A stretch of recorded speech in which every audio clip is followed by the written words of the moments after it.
பாக்கியமும் நம்மை உண்டாயிருக்கும். உன் மனைவி உன் வீட்டோரனர் கனிதல் தாட்சி கொடுப்போர் இப்பனல் உன் பிள்ளைனர் உன் பண்டிகை சுற்றிலும் ஒளிர மல கண்டுட போல் இப்பனர்.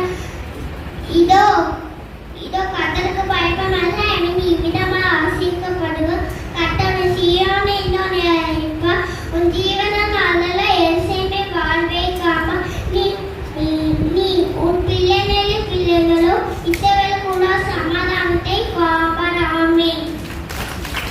திவ்ய வாசகனாகிய யோவானுக்கு வெளிப்படுத்தின விசேஷம் 21:17. அவன் அதன் மதிலை அளந்த போது அது தூதனுடைய அளவாகிய மனுஷ அளவின்படியே 144 மூலமாயிருந்தது. அதன் மதில் வச்சிரங்களால் கட்டப்பட்டிருந்தது.